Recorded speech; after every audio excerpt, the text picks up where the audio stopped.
Karena apa yang saya pernah alami, saya yakin semua di sini belum ada yang pernah alami. Tahun lalu ketika saya jatuh, saya terjadi dislokasi. Oke, mungkin waktu saya memberikan testimoni itu saya cuma sampai menjelaskan sampai ke batal operasi. Ya.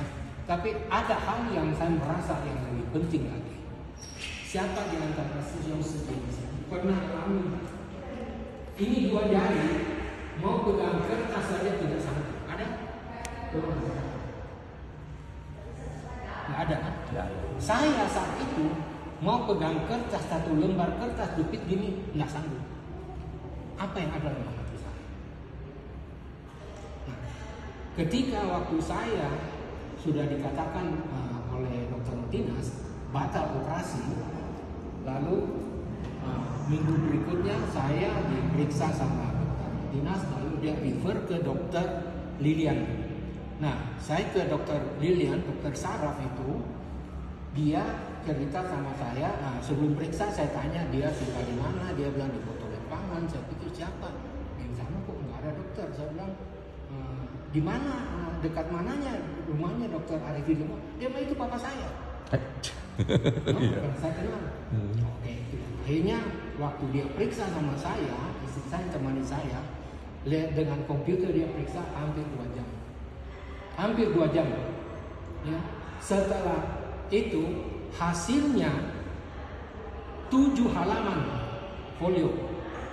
Tapi setelah itu dia hanya serahkan laporan itu ke suster dan dia tidak ketemu saya. Di sana saya sudah rasa kecil hati. Kenapa dokter ini tidak mau ketemu sama saya? Pasti ada sesuatu. Nah, mungkin kembali saya bawa laporan ke Dr. Martinez. Dr. Martinez bilang begini, dia berarti ada 3 kemungkinan. Nah, dia ini diplomasi sekali ini caranya menjawab dokter. Dia bilang 1, kemungkinan kamu bisa kembali normal tangannya. Yang kedua 50%. Yang ketiga mungkin sama sekali nggak bisa. Itu diplomasi sekali caranya. Dia bilang oke, sekarang kita coba dorong ke rehabilitasi, coba di terapi, fisioterapi. Lalu saya di refer ke fisioterapi. Waktu saya pertama kali ke fisioterapi sana, sementara menunggu dokter yang keluar cari saya. Kenapa dokter cari saya tidak asingnya begitu? Karena dokter rehabilitasi itu panggil saya papi. Dia itu adalah tetangga saya dulu waktu kecil, dia tinggal di belakang rumah dan dia sering main di rumah saya dengan anak saya. Nah, begitu dia baca itu laporan, dia bilang, papi, saya sangat-sangat tidak senang baca laporan ini. Saya dia tambah kecil hati. Lalu dia bilang, ada tidak keluarga di Surabaya? Kemungkinan saya mau refer kamu ke Surabaya ke operasi saraf. Saya mau bilang tidak. Dia bilang oke, kalau gitu kita coba terapi aja. Jadi setiap kali fisioterapi 6 kali konsultasi 1 kali, 6 kali konsultasi 1 kali. Setelah bulan ke-7 baru dokter itu dia bilang, coba kalau kita salaman. Kamu genggam tangan saya sekuat mungkin. Saya genggam sekuat mungkin. Oke, sekarang kita pancung, saya bisa. Dia bilang, papi selamat.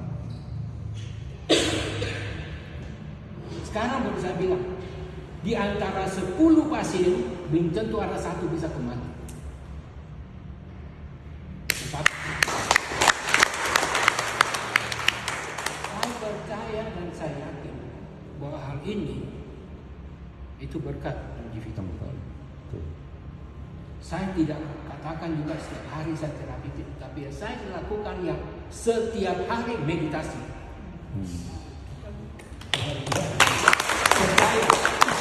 Percaya bahwa meditasi itu banyak manfaatnya. Meditasi bukan hanya untuk kesehatan kita, tapi untuk kesehatan jiwa. Saya berani katakan. Dan sifat kita pasti berubah. Banyak hal. Nanti ada kesempatan saya akan share juga bahwa apa yang saya dapat dari hasil meditasi. Banyak sekali.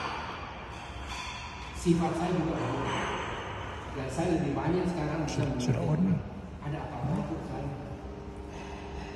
lebih bisa menceritakan. Jadi yang saya mau pesan adalah kalian tidak usah kecil hati, ya, bahwa karena sudah terapi dan pasiennya bilang saya tidak dapat apa-apa, tidak usah kecil hati. Karena bayangkan, coba kita pikirkan secara logika ya, ketika kita ke dokter, kita sudah seminggu dikasih obat, seminggu kemudian misalkan tidak sembuh, apa kita mengeluh? Kita marahin sama dokternya? Nggak mungkin ya. Nggak mungkin. Tapi coba sekarang televisi kita bawa ke orang untuk perbaiki. Service center. Setelah bawa kembali televisinya masih ada yang tidak beres, kita kembali marahin dia. Kamu itu teknisi apa sih? Kau bisa kerja atau tidak? Iya. Nah, kenapa sama dokter berani kita katakan, tapi sama teknisi televisi kita mana? Karena satu kepentingan kita kesehatan kita. Takut jangan nanti besok saya dokter suntik mati. Itu kan ada pemikiran. Jadi di sini memang longevitologi ini bukan seperti pakai obat kimia gitu. Langsung rasakan satu reaksi. Percaya sama saya bahwa ini besar sekali manfaatnya. Dan saya di sini pada kesempatan saya terima kasih sekali sama Hengki Susyong, karena Hengki Susyong itu hari yang mencatat sama nomor WA saya ketika saya pertama kali pergi terapi di Jalan Sulawesi di GPH ya. Dan saya juga tidak merasakan apa-apa sama itu sama istri saya. Tapi di sini saya belajar satu hal. Saya kenapa bisa sampai ke sana? Karena kakak saya almarhum, dia WA sama saya dari Jakarta. Dia bilang ada itu namanya longevitologi, terapinya gratis, kamu coba ke sana. Dia tidak memberikan satu penjelasan yang banyak. Enggak. Cuma dengan WA singkat saja. Tapi disinilah saya belajar masing-masing sifat manusianya. Biasa hal kecil kita terlalu meremehkan dia.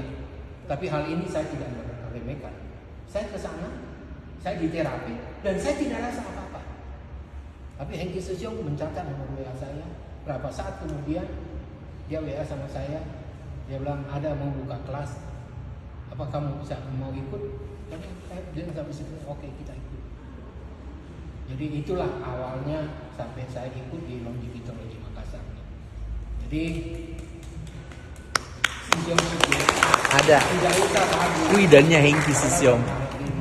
Percaya, karena saya masih ada dua ya. Iya, kata kedua. Saya jadi satu ya. Saya jadi satu hidup sekarang. Dua. Betul waktu itu saya sangat stres. Bayangkan saja jepit satu lembar kertas dengan 2 jari saya tidak sanggup. Saya tidak sanggup. Sekarang waktu makan tangan saya tidak bisa angkat. Sudah tidak sekarang saya di atas meja saya harus bawa tangan saya. Tapi akhirnya saya bisa lolos ke dalam. Inilah percayalah bahwa kekuatan longevitologi sangat besar. Jadi Susyong sekarang tangannya sudah bisa angkat 5 kilo. Tadi kan kertas nggak boleh, sekarang sudah 5 kilo. Nah itu. Sekarang sudah kuat. Biarpun masih ada sedikit rasa bebas di sini nggak apa-apa. Dia bisa panco sama dokter, berarti dia menang dari dokter. Di sini saya belajar lagi satu hal bahwa kita selalu bersyukur apapun yang terjadi. Ya, jangan mau semua sempurna, tidak mungkin. Ya, betul. Ya. Jadi ini biarpun sekarang saya bilang masih ada rasanya nggak apa-apa. Nanti pelan-pelan dia akan hilang. Iya. Ya. Padahal dokter itu di sana ya. Dulu mau pakai baju nggak bisa kan? Susah. Ini istri saya jadi saksi hidup. Banyak sebetulnya yang ilmu longevitologi membantu saya. Satu lagi saya sampaikan ya bahwa pentingnya ini ilmu. Jadi waktu saya pulang dari rumah sakit, batal operasi ya, di Sabtu. Batal operasi, hari Minggu batal, dokter periksa batal. Dia bilang, sudah besok kamu pulang. Jadi sebelum saya pulang harus ketemu dokter dulu. Ketemu dokter, lalu suster suntik sama saya untuk menghilangkan rasa sakit. Gantinya nanti kalau itu dikasih obat. Jadi dikasih obat. Sampai pulang di rumah sudah agak sore. saya bilang istri saya, sudah kamu juga capek ngurusin saya, pesan makanan tadi. Nah, begitu mau pesan makanan, sudah dipesan, makanan belum sampai, tapi batas waktu obat saya itu efeknya sudah habis. Iya. Saya bingung, saya sudah mulai rasa sakitnya luar biasa. Mau minum obat, makanan belum ada. Masuk, iya. Mau bikin apa?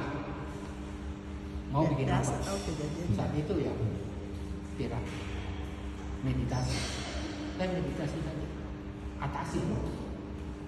Setelah saya bilang sama istri saya, kamu jangan pusing saya, pokoknya kalau makanan datang, kamu makan duluan. Nanti saya selesai, baru saya makan. Nah, dengan cara itu saya atasi. Coba kalau nggak ada ilmu itu saya menderita. Itulah kekuatan. Kapanpun yang penting kita sudah punya ilmu ini, kapanpun kita bisa. Oke, itu Ya, aja. makasih.